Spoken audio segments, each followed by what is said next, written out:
Galactic Council chamber buzzed with nervous energy as representatives from 12 major species gathered around the crystalline conference table. Ambassador Zektar of the Vrexian Empire tapped his four-clawed fingers against the smooth surface, creating a rhythmic pattern that echoed through the vast hall. The emergency session had been called after disturbing reports reached the Outer Rim territories. "The humans have expanded again," announced Chancellor Mordak, her voice carrying the weight of centuries. The reptilian leader's scales shifted from green to a warning orange as she spoke. 3 more systems now bear their mark. The Kepler sector, the Vega confluence, and most concerning of all, the edge of Andromeda's space. A collective hiss filled the chamber. The Andromedas were known throughout the galaxy as fierce warriors, yet even they had retreated when humans approached their borders. No shots were fired. No threats were made. The Andromedas simply packed their belongings and left, as if some primal instinct warned them against confrontation. "How is this possible?" questioned Ambassador Thrain, his crystalline body pulsing with confusion. "We have maintained the quarantine for 300 cycles. No ship has entered their territory. No communication has been established. Yet they continue to grow stronger. The quarantine had been established after first contact went horribly wrong. The Zephyrian exploration fleet had discovered Earth during humanity's early space age. What should have been a routine first contact protocol turned into a nightmare that still haunted galactic memory. Of the original contact team of 50 beings, only 3 survived to tell the tale. They spoke of creatures that seemed ordinary enough, bipedal and relatively small, but possessed of something that defied explanation. Humans, they learned, were not just another species. They were something else entirely. During the failed contact, when the Zephyrians had attempted to demonstrate their advanced technology and establish dominance as was customary, the humans had simply smiled. That smile, according to the survivors, contained something that made their primitive brains scream in terror. It was not aggression or hostility, but something far worse, complete confidence. The humans had disabled the Zephyrian vessel without using any visible weapons. They had walked through energy shields as if they were made of paper. When the aliens tried to retreat, they found their ship's systems responding to human commands instead of their own. The 3 survivors were released with a simple message: "Tell your people to leave us alone. We mean no harm, but we will not be conquered, controlled, or contained."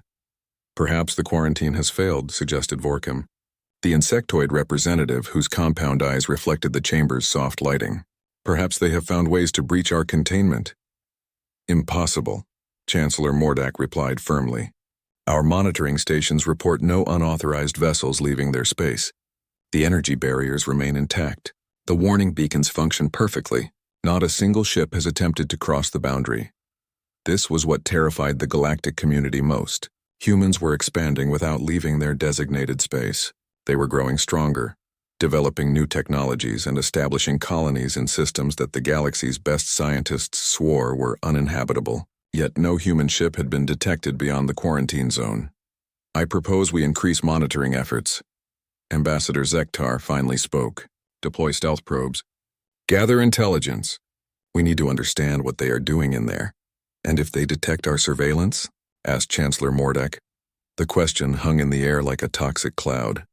Every being in the chamber knew the answer, though none wanted to speak it aloud. If humans detected galactic surveillance, it would mean the quarantine had been violated from their side. It would mean they had grounds to consider it an act of aggression. "We maintain the barriers," Vorkim declared. "We strengthen them if necessary. The humans must never be allowed to leave their space. The safety of the galaxy depends on it." The meeting continued for hours, but no real solutions emerged. The galaxy's greatest civilizations, beings who had conquered space and time, who had built empires spanning thousands of worlds, found themselves paralyzed by fear of a single species confined to a few dozen solar systems. As the session concluded, each representative returned to their homeworlds with the same nagging worry. The quarantine had been designed to contain humans, but what if it was actually protecting them? What if, instead of keeping humanity locked away from the galaxy, it was keeping the galaxy safe from humanity? Deep in the monitoring stations scattered around human space, automated systems continued their endless watch. Sensors recorded every energy signature, every gravitational anomaly, every electromagnetic pulse that emerged from the forbidden zone. The data streams flowed constantly to analysis centers throughout the galaxy, where teams of scientists studied human activity with the dedication of theologians studying sacred texts. But the monitors could only see so much. They could detect ships and energy signatures, but they could not see into the hearts and minds of humanity. They could not witness the quiet determination that drove human expansion, the relentless innovation that turned impossible challenges into routine obstacles, or the growing awareness that they were not alone in the universe. Most importantly, the monitors could not see that humanity had long ago detected their surveillance. Human scientists had identified every probe, every sensor, every hidden observation post. They knew about the quarantine, understood its purpose, and had made a collective decision that would soon reshape the galaxy forever.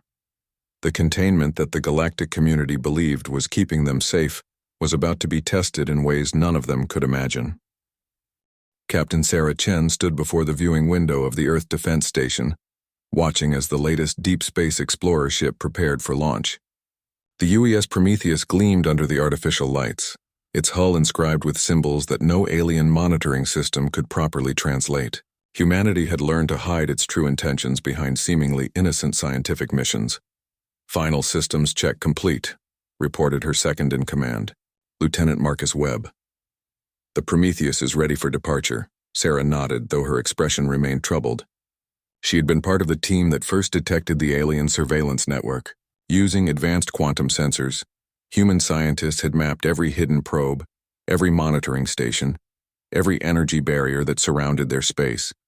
The discovery had sparked intense debate among Earth's leaders about how to respond. "Any word from the Geneva Assembly?" she asked. "The vote was unanimous," Marcus replied. "Operation Breakout is approved. All vessels are to proceed as planned." The Prometheus represented more than just another exploration mission. It was the first human ship designed specifically to cross the alien quarantine without triggering their detection systems. Human engineers had spent decades analyzing the barrier technology, studying every energy pattern and frequency modulation. They had learned that the aliens relied on detecting specific quantum signatures that most spacefaring civilizations produced. Humans had simply decided to produce different signatures. "Begin launch sequence," Sarah ordered.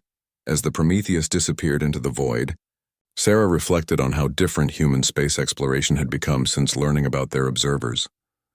Every colony ship, every mining operation, every research station had been designed with one goal in mind: preparing for the day when humanity would need to defend itself against a hostile galaxy.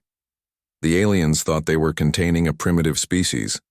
In reality, they had given humanity 3 centuries of uninterrupted development time, while providing detailed intelligence about galactic technology through their own surveillance equipment. Every probe that watched human space had unwittingly become a teacher, showing humanity exactly how advanced civilizations operated. Meanwhile, across the galaxy, the first signs of trouble were appearing in the Kepler sector. Trade routes that had operated smoothly for millennia suddenly became unreliable. Ships reported strange energy readings and navigation difficulties. Automated cargo vessels arrived at their destinations with their computers wiped clean, though their cargo remained untouched. Ambassador Zektar received the reports in his private chambers aboard the flagship of the Rexian Imperial Fleet. Each incident seemed minor when viewed individually, but together they painted a disturbing picture. Something was systematically disrupting galactic commerce in regions nowhere near human space. "Sir," his aide interrupted, "we have another report from the Vega confluence. The merchant vessel Bright Fortune has gone missing. Last contact was 18 hours ago." Sektar's claws extended involuntarily. The Bright Fortune was a heavily armed trading ship capable of defending itself against most pirates. For it to simply vanish without a distress call suggested something far more serious than normal criminal activity. "Deploy a search squadron," he ordered. "I want that ship found." What the search squadron discovered 3 days later defied explanation. The Bright Fortune was found drifting in space, completely intact but utterly abandoned. Life support systems functioned normally. The cargo hold remained fully loaded. Even the crew's personal belongings were undisturbed. Yet every living being aboard had simply disappeared. The ship's computer log showed no signs of forced entry or attack. Environmental systems detected no dangerous substances or pathogens. Security cameras revealed nothing more than crew members going about their normal duties until, between one frame and the next, they were simply gone. "This makes no sense," muttered Captain Veltar as he led the boarding party through the silent corridors. "Where could they have gone?" The answer came when they reached the ship's bridge. There, written in perfect Vrexian script across the main display screen, was a simple message. "Your people are safe. They have been relocated to a neutral system and will be returned unharmed once certain conditions are met. We wish to speak with your leaders." Captain Veltar felt his combat-hardened nerves begin to fray. The message was impossible for several reasons. First, no known species could write in Vrexian script with such precision without extensive study of their language. Second, no known technology could transport living beings from a sealed ship without leaving any trace. Third, and most terrifying of all, no known species would dare interfere with Vrexian imperial commerce. "Get me a direct channel to Ambassador Zektar," he commanded. "Emergency priority." Back on Earth, Sarah Chen received confirmation that the Prometheus had successfully crossed the quarantine barrier without triggering any alarms. The ship was now conducting reconnaissance missions in the outer spiral arm, gathering intelligence on galactic civilizations that had been observing humanity for centuries. "Phase 1 is complete," she reported to the Geneva Assembly. "Our ships can now move freely through alien space without detection. We have confirmed the locations of 17 major civilizations and identified their primary trade routes." President Maria Santos leaned forward in her chair. "What about their military capabilities?" "Extensive but predictable," Sarah replied. "They rely heavily on energy shields and directed energy weapons. Their ship designs prioritize intimidation over efficiency. Most importantly, they have no experience fighting opponents who understand their technology better than they do." The president nodded grimly. "And our missing persons operations?" "Proceeding smoothly. We have relocated approximately 50,000 alien crew members from commercial vessels across 12 sectors. All are being held in comfortable facilities on uninhabited worlds. No injuries, no casualties. They believe they have been abducted by unknown forces. This was the most morally complex aspect of humanity's plan. Rather than announce their presence with military strikes or diplomatic overtures, they had chosen to demonstrate their capabilities through carefully orchestrated disappearances. Alien crews were transported from their ships using teleportation technology that humanity had developed decades earlier, but kept hidden from their observers. "The psychological impact is exactly what we predicted," Sarah continued. "Alien civilizations are beginning to panic. They cannot explain how their people are vanishing, and they cannot prevent it from happening again. Fear is spreading faster than any military conquest could achieve." President Santos stood and walked to the window overlooking Lake Geneva. "I still have concerns about this approach. We are essentially taking hostages." "Temporary guests," Sarah corrected gently. "Everyone will be returned safely once the galaxy agrees to proper diplomatic relations. We need them to understand that humanity cannot be contained or controlled before they attempt something that would force us into actual warfare." The president sighed. "How long before they connect these incidents to us?" "Our intelligence suggests they are already beginning to suspect, but they cannot prove anything. To them, humans remain safely contained behind their barriers. The idea that we have been freely operating in their space for months is literally inconceivable." As if summoned by their conversation, an urgent message arrived from the monitoring stations. Dr. Jennifer Walsh, head of Alien Communications, appeared on the main screen with an expression of barely contained excitement. "Madam President, we have just intercepted a galaxy-wide emergency broadcast. The Galactic Council is calling for an immediate assembly. Every major civilization is being summoned to address what they are calling the Phantom Threat. They are genuinely terrified." President Santos exchanged glances with Captain Chen. "It appears our message is being received. Prepare Phase 2. Across the galaxy, ships carrying representatives from dozens of civilizations raced toward the council chambers. None of them knew that their every movement was being tracked by invisible human vessels. None of them suspected that the beings they had spent centuries trying to contain were now watching them with the same clinical interest they had once shown toward humanity. The galaxy was about to learn that some cages are designed not to keep the prisoner in, but to keep the guards out. The emergency session of the Galactic Council had been moved to Nexus Prime, the most secure facility in known space. The massive space station orbited a neutron star its exotic radiation providing natural interference against any surveillance attempts. Representatives from 47 civilizations had gathered, their fleets forming defensive perimeters that stretched across 3 solar systems. Chancellor Mordak addressed the assembly with visible strain in her voice. Fellow beings, we face a crisis unlike any in recorded history. In the past 30 rotations, over 300 vessels have been affected by the Phantom incidents, crews vanishing without trace, cargo left untouched, ships found drifting in perfect condition but completely abandoned. Ambassador Zektar rose from his delegation's platform. The pattern is clear. Someone or something is systematically targeting our civilian populations. The question is who possesses such technology, and why are they using it? Murmurs of fear and confusion rippled through the assembly. The Andromedus delegation, their warrior culture evident in their scarred armor and weapons displays, seemed particularly agitated. General Krikstar spoke with barely controlled rage. My people do not fear death in battle, but this enemy strikes like a coward. They take our civilians without offering combat. There is no honor in such tactics. Honor is irrelevant when facing extinction, replied Counselor Vexnim of the Ethereal Combine. Her species communicated through modulated light patterns that translated into haunting melodies. We must focus on capabilities, not motivations.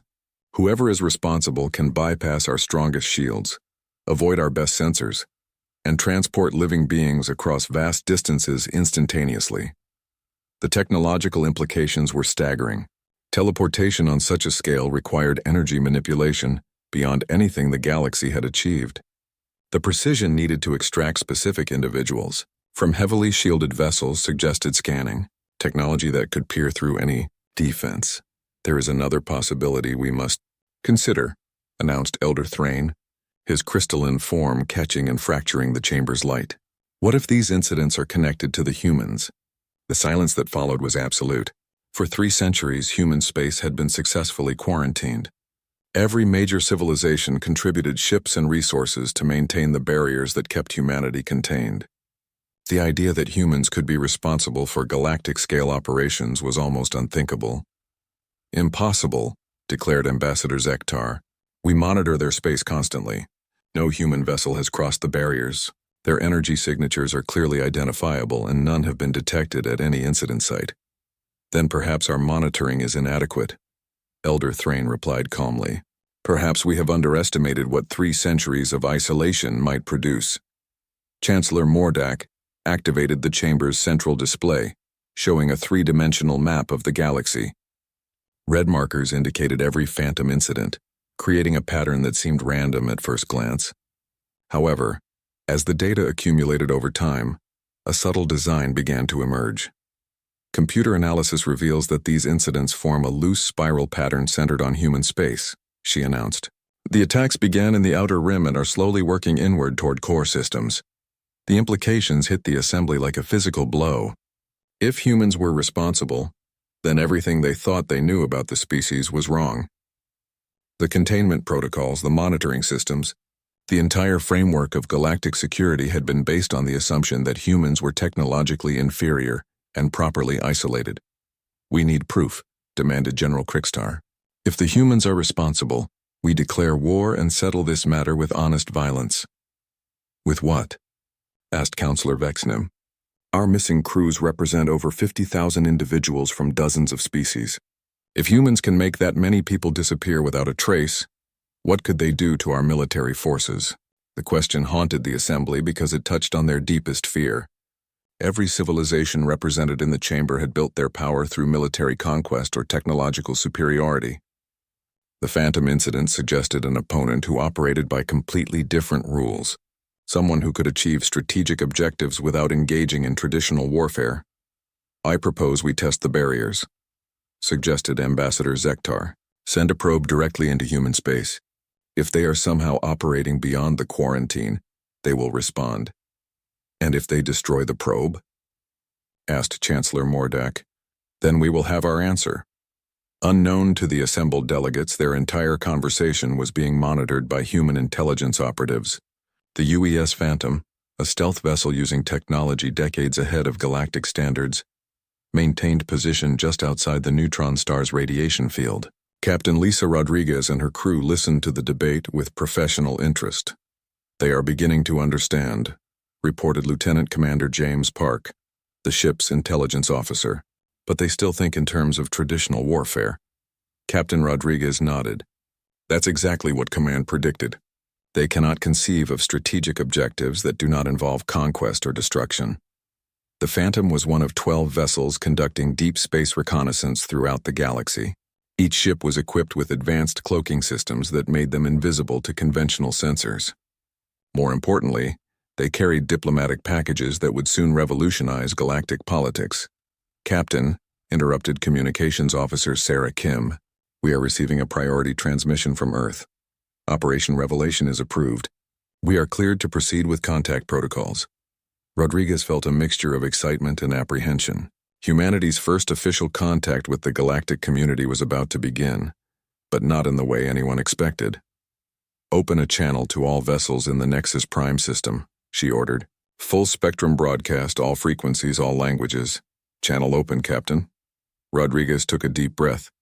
"This is Captain Lisa Rodriguez of the United Earthship Phantom, speaking on behalf of humanity and the Terran Republic. We request permission to address the Galactic Council regarding recent incidents throughout your space." The effect on the Council chamber was immediate and catastrophic. Alarm klaxons sounded as defensive systems activated automatically. Energy shields flared to life around the space station, while military vessels scrambled to combat positions. The representatives sat in stunned silence, trying to process what they had just heard. "Impossible," whispered Ambassador Zektar. "The barriers, the monitoring stations, have been known to us for over 2 centuries. Captain Rodriguez continued calmly. "We have been observing your civilizations, studying your cultures, and preparing for this moment. The recent incidents involving missing crews were designed to demonstrate our capabilities without causing harm. All of your people are safe and will be returned once we establish proper diplomatic relations." Chancellor Mordak managed to find her voice. How are you here?" "Our sensors detect nothing." "Your sensors detect what we choose to show them," Rodriguez replied. "Humanity has developed significantly during our isolation. We no longer require your permission to travel among the stars." The truth was even more shocking than the delegates realized. Humanity had not just escaped their containment. They had turned it into an advantage. While galactic civilizations spent their energy on internal conflicts and territorial disputes, humans had focused entirely on technological advancement and strategic planning. "What do you want?" demanded General Krickstar. "To begin again," Captain Rodriguez answered. 3 centuries ago, first contact between our species ended badly. We believe it is time for a second attempt, but this time on equal terms." "Equal terms?" scoffed Ambassador Zektar. "You are one species among dozens. You control a handful of systems while we command thousands." "Numbers are not everything," Rodriguez replied gently. "We control no territory because we need none. We command no fleets because we require none. We have achieved strategic objectives throughout your space without firing a single shot or harming a single being. Perhaps it is time to reconsider what equality means." The council chamber fell silent as the implications sank in. Humanity had demonstrated capabilities that rendered traditional military thinking obsolete. They had operated freely in galactic space for months without detection. Most importantly, they had shown restraint when they could have chosen destruction. "We will consider your request," Chancellor Mordak finally said. "Thank you," Captain Rodriguez replied. "We will await your response. However, we should mention that our ships are now positioned throughout the galaxy. We have been observing your civilizations with the same interest you once showed toward us. Perhaps this experience will help you understand how we felt about being watched." As the transmission ended, the delegates sat in stunned contemplation. The galaxy's balance of power had shifted overnight, and they were only beginning to understand how completely their assumptions had been wrong. The emergency recess lasted 14 hours as various delegations frantically contacted their homeworlds for guidance. Private conferences erupted throughout Nexus Prime as ancient alliances were questioned and new calculations made. The humans had shattered every assumption about galactic security, and the implications were still rippling through political and military structures across dozens of civilizations. Ambassador Zektar paced his delegation's private chamber like a caged predator. His aide, Subcommander Yaltek, monitored incoming communications from the Vrexian Empire with growing alarm. "Sir, the Imperial Council is demanding immediate military action," Yaltek reported. "Admiral Torvak wants to mobilize the entire Third Fleet and launch a preemptive strike on human space." "With what?" Zektar snarled. "If humans can make our people disappear from inside sealed ships, what will conventional weapons accomplish?" The question had been haunting military leaders throughout the galaxy. Every tactical simulation ended the same way: massive casualties with no guarantee of success. Humans had demonstrated technological superiority in the most important areas of modern warfare: stealth, reconnaissance, and rapid deployment. Traditional advantages like superior numbers or firepower became meaningless when you couldn't find your enemy. In the Andromedas War Council, General Krixtar faced similar frustrations. His species had never encountered an opponent they couldn't defeat through superior aggression and advanced weaponry. The idea that victory might be impossible was foreign to their warrior culture. "Honor demands we respond to this challenge," declared War Chief Gethmar, his scarred face reflecting centuries of battle experience. "We cannot allow a lesser species to dictate terms to the galaxy." "Lesser?" General Krixtar's voice carried dangerous undertones. "They made 300 ships' worth of crews vanish without triggering a single alarm. They are speaking to us from inside our most secure facility, while our sensors detect nothing. What part of this suggests they are lesser?" The debate that followed would have seemed impossible just days earlier. The Andromedas, who had conquered 17 star systems through pure military might, were seriously discussing whether they could win a war against a species they had dismissed as primitives. Meanwhile, in the Ethereal Combine's crystalline conference chamber, Counselor Vexnim was reaching very different conclusions. Her species had survived for millennia by adapting to changing circumstances rather than fighting them. "The humans have demonstrated restraint," she noted to her fellow counselors. "They could have killed the missing crews instead of relocating them. They could have destroyed ships instead of leaving them intact. Their message is clear. They prefer diplomacy but are prepared for war." "You suggest we surrender?" asked Elder Lumnara, her light patterns flickering with indignation. "I suggest we recognize reality," Vexnim replied. "We spent 3 centuries trying to contain a species that was never truly contained. They have been watching us, learning from us, and preparing for this moment. Perhaps it is time to consider what they might offer in exchange for peace." Back in the main council chamber, Chancellor Mordak was struggling with the same questions. The political structure of the galaxy was built on the assumption that any threat could be handled through military force or economic pressure. Humans seemed immune to both approaches. "Status report from our monitoring stations?" she asked her chief advisor. "All operational, Chancellor, but irrelevant. We have confirmed that human vessels are operating throughout the galaxy, but we cannot detect them. Our sensors are designed to identify known energy signatures and propulsion systems. Humans appear to use completely different technology." This was the most troubling aspect of the situation. Galactic civilizations had developed their technology along similar paths, with predictable energy requirements and emissions. Humans had apparently taken an entirely different approach, making them effectively invisible to conventional detection methods. "Have we received any response from the missing crews?" "No, Chancellor. Wherever the humans have taken them, it is beyond our communication range. However, we have received additional messages from human vessels." Mordak's scales shifted to a deep orange warning pattern. "Show me." The central display activated, revealing dozens of message markers scattered across the galactic map. Each marker represented a human communication to local authorities, all carrying the same basic message: "Your people are safe. They will be returned when the Galactic Council agrees to formal diplomatic relations with humanity." "How many ships do they have out there?" Mordak asked. "Unknown, Chancellor. We can only detect their communications when they choose to transmit. For all we know, there could be human vessels in every populated system." The implications were staggering. If humans had achieved faster-than-light travel without producing detectable energy signatures, they could have been exploring galactic space for decades without anyone knowing. Every secret military installation, every classified research facility, every private government communication could have been compromised. As the recess period ended, the delegates returned to their seats with grim expressions. Private consultations had produced no magical solutions, only a growing understanding of how completely the situation had changed. Chancellor Mordak called the session to order. We have received new information that requires immediate attention. Human vessels have made contact with local authorities in over 200 systems. They are demanding the immediate cessation of quarantine operations and the establishment of formal diplomatic relations. Demands? General Crickster's voice carried outrage. They make demands of us? They make reasonable requests backed by demonstrated capability, corrected Elder Thrain. The distinction is important. Before anyone could respond, the Chamber's communication system activated without authorization. Captain Rodriguez's voice filled the space with calm authority.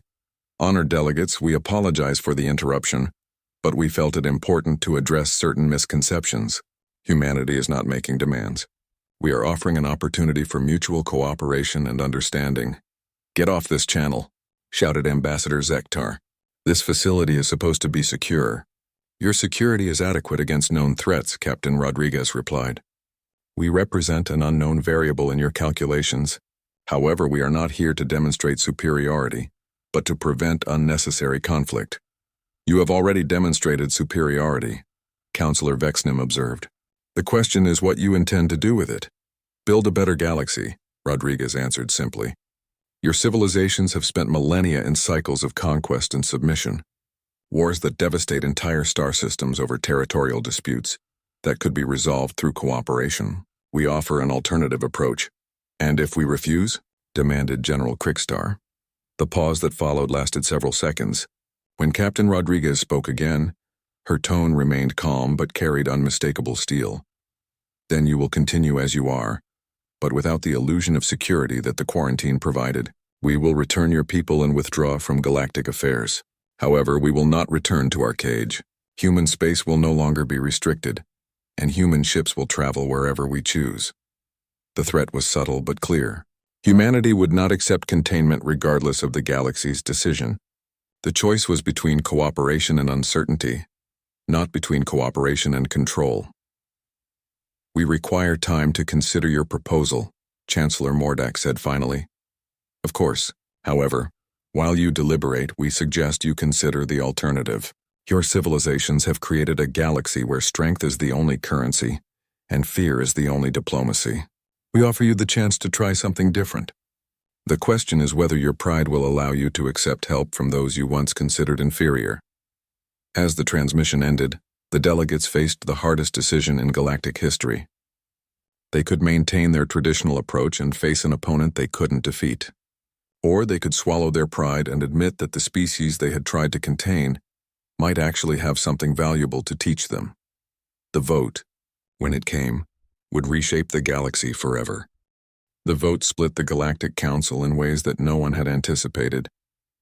When the results were announced, 23 civilizations supported opening diplomatic relations with humanity, while 24 voted against.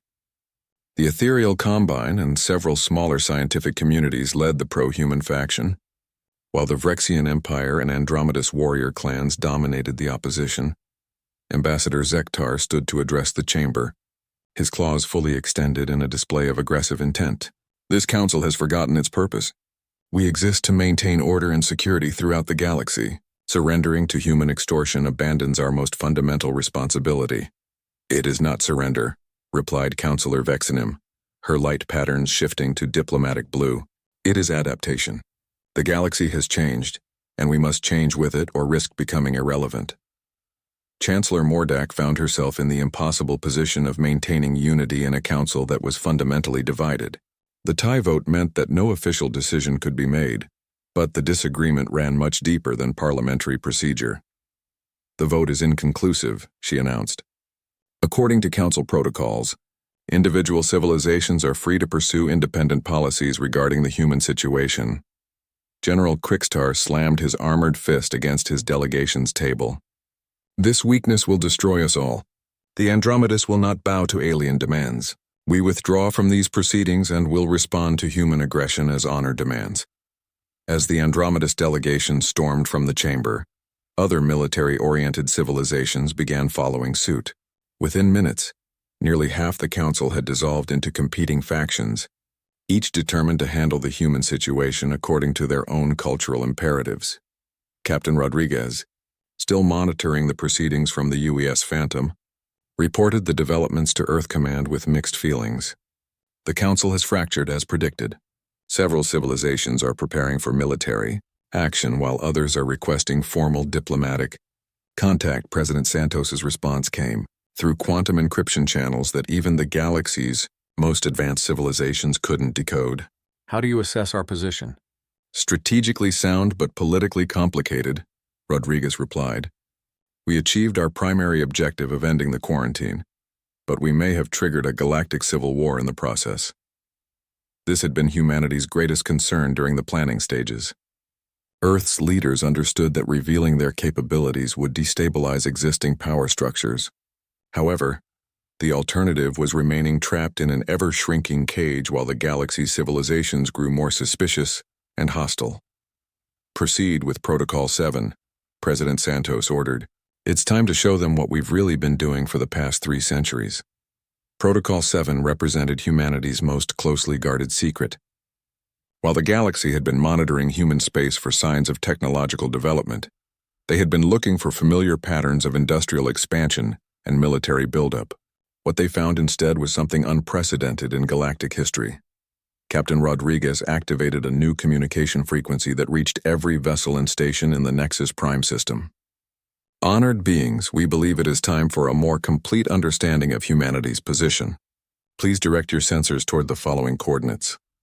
The coordinates led to an apparently empty region of space between star systems. Initial scans detected nothing unusual, but as human ships began decloak procedures, the reality became apparent. 12 massive vessels materialized seemingly from nowhere, each one larger than a standard galactic dreadnought, but constructed along completely unfamiliar design principles. What you are seeing, Captain Rodriguez explained, represents a fraction of humanity's actual space-based capabilities. These vessels have been stationed throughout the galaxy for over 50 years, gathering intelligence and maintaining defensive positions. The assembled fleets of the various galactic civilizations found themselves surrounded by ships they hadn't known existed. The technological implications were staggering, but the strategic implications were worse.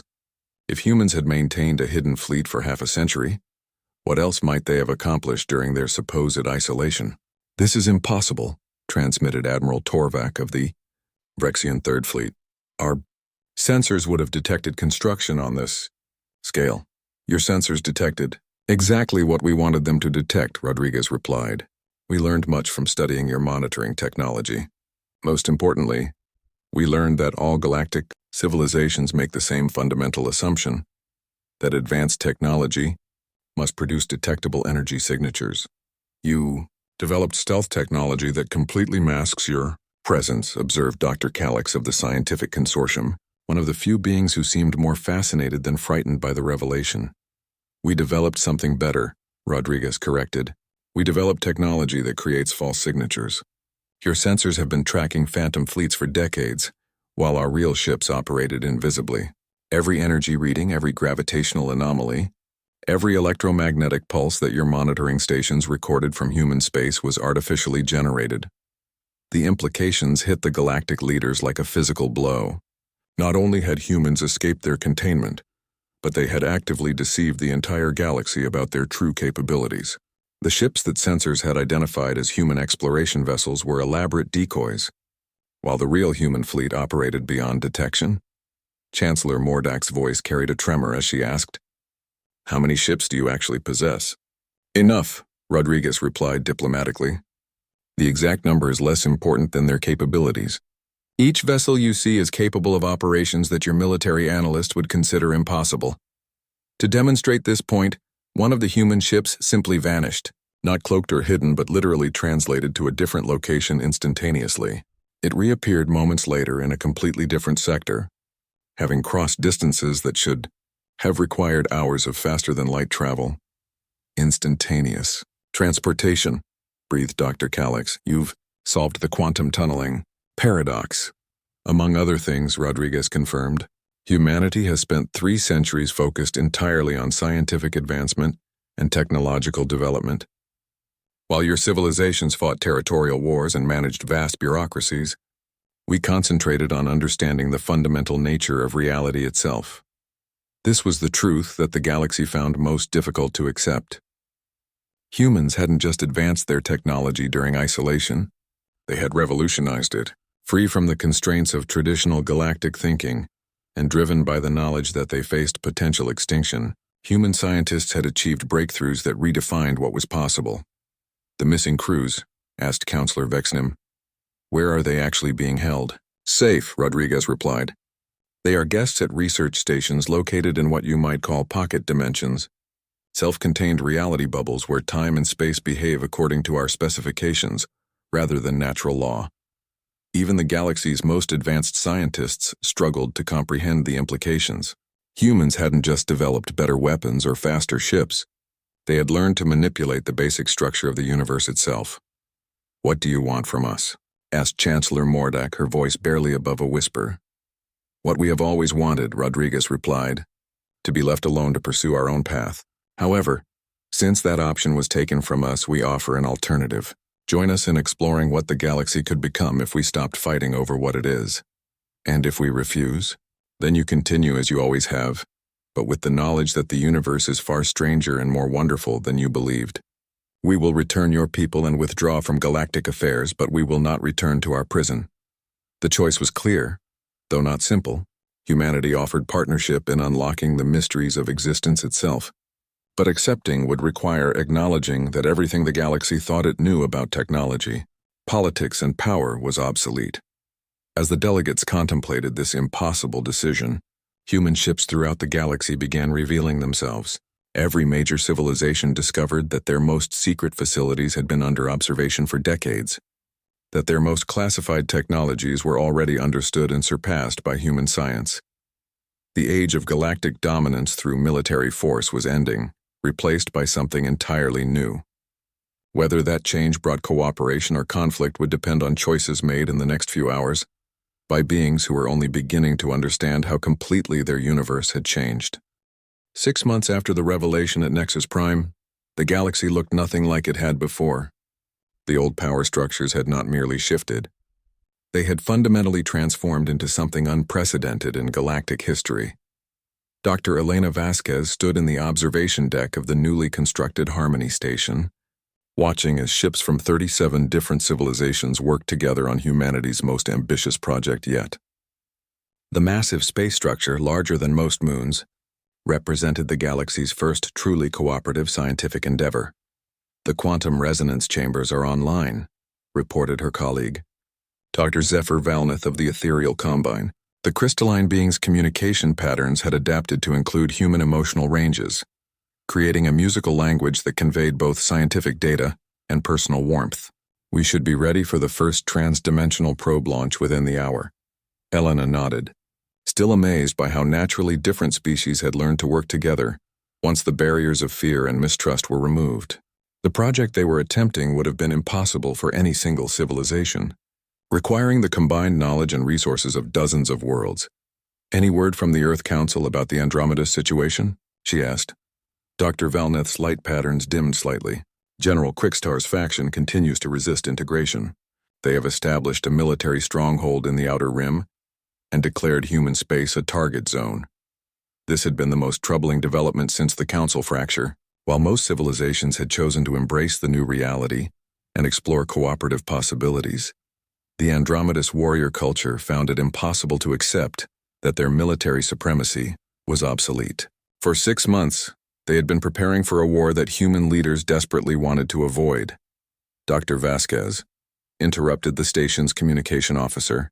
"We have an incoming transmission from Captain Rodriguez aboard the UES Phantom. Priority Alpha." Elena accepted the communication and Captain Rodriguez's image appeared on the main display. Behind her, Elena could see the bridge of the most advanced vessel in the galaxy, its systems so far beyond conventional technology that even friendly civilizations were allowed only limited access. "Dr. Vasquez, we have a situation developing in Sector 7.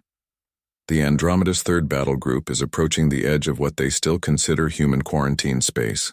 General Quickstar is apparently planning to test our defenses personally." Elena felt her stomach tighten. Are they aware that our defensive capabilities extend far beyond their targeting range? We have attempted to communicate this, but their honor code requires direct confrontation. They cannot accept defeat without battle, and they cannot accept that battle is no longer necessary. This represented the philosophical divide that had split the galaxy.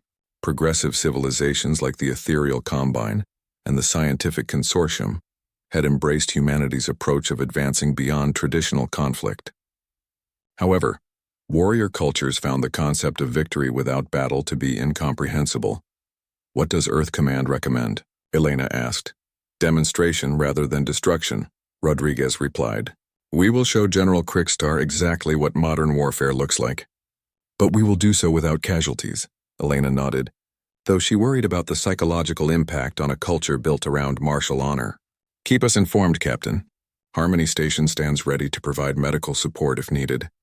As the communication ended, Elena reflected on how much her own life had changed since the revelation. 6 months ago, she had been a xenobiologist studying theoretical alien contact scenarios. Today, she was the deputy director of the galaxy's first interspecies research facility, working alongside beings who had been mythical just months earlier.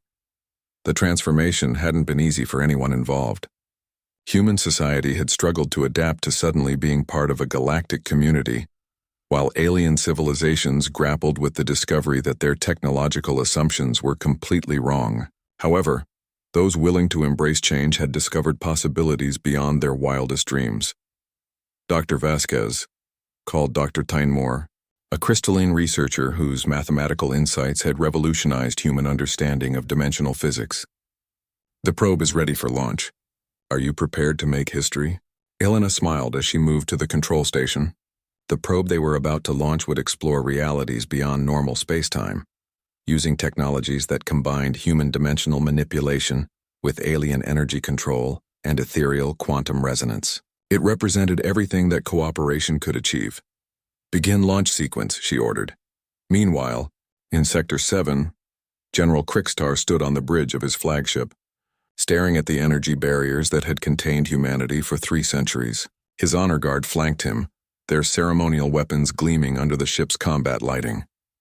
Sir, reported his tactical officer, our sensors detect no human vessels beyond the barrier. Either they are not defending this position, or their stealth technology is absolute.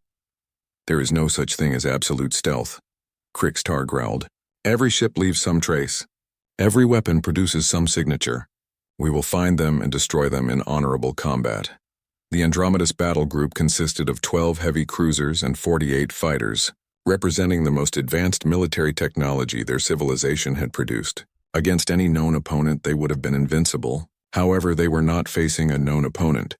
General, his communications officer interrupted. We are receiving a transmission from human vessels. They request that we halt our advance and submit to diplomatic resolution. Where are they transmitting from? Krickstar demanded. Unknown, sir. The signal appears to originate from multiple locations simultaneously.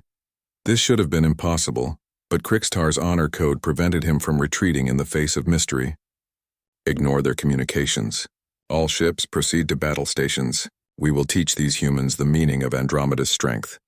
The battle group crossed the quarantine barrier and immediately discovered that human space looked nothing like their intelligence had suggested. Instead of the handful of primitive colonies they expected, they found themselves surrounded by structures that defied understanding. Massive installations hung in space like geometric crystals, connected by streams of energy that seemed to bend space itself. Sir, his tactical officer's voice carried confusion and fear. Our targeting systems cannot lock onto any of the installations. They appear to exist in multiple locations simultaneously. Then we fire blind, Krickstar commanded. All ships open fire. Show these humans the fury of Andromeda's warriors. The entire battle group unleashed its weapons simultaneously. Energy beams that could vaporize asteroids and missiles that could crack planets filled the void with destructive force. For a moment, the darkness of space blazed like a newborn star. When the light faded, every human installation remained exactly as it had been. The weapons fire had simply passed through them as if they weren't there. Impact assessment? Krickstar asked quietly. No damage detected, sir. Our weapons appear to have had no effect whatsoever. Before Krickstar could respond, space around the Andromeda's fleet began to change. The stars themselves seemed to shift position as reality reorganized itself according to human will. The battle group found itself floating in what appeared to be a vast chamber, its walls made of swirling galaxies. Captain Rodriguez's voice filled the Andromeda's flagship's bridge, calm and respectful despite the circumstances. "General Krikstar, welcome to human space. We have relocated your fleet to a secure area where we can speak without endangering either of our forces." "Where are we?" Krikstar demanded, his voice strained by the impossibility of what he was experiencing. "Somewhere else," Rodriguez replied diplomatically. "The exact coordinates are less important than the conversation we need to have. Your people seek honorable combat, but combat implies opponents of roughly equal capability. What honor is there in fighting a battle that cannot be won?" Krikstar felt something he had never experienced before: helplessness. His entire fleet had been moved without his permission or understanding. Their weapons were useless. Their sensors provided no useful information. Yet no harm had come to his warriors. "What do you want from us?" he asked finally. "To offer you something better than victory," Rodriguez replied. "Your culture values strength and honor above all else. We respect this. However, we define strength differently than you do. True strength is not the ability to destroy one's enemies, but the wisdom to turn enemies into allies. Speak plainly, human." "Join us," Rodriguez said simply. "Bring your warrior spirit to challenges worthy of it. Instead of fighting other civilizations over territory, help us explore new realities. Instead of conquering worlds, help us discover dimensions where new worlds can be born. We offer you battles against the unknown itself." For the first time in his life, General Krikstar faced a choice that his honor code had never anticipated. He could continue fighting an opponent who refused to be defeated, or he could redefine what victory meant. 6 months later, the first Andromeda's warriors graduated from the Harmony Station's interdimensional exploration program. They had found battles more challenging and victories more meaningful than anything their ancestors could have imagined. Dr. Elena Vasquez watched the graduation,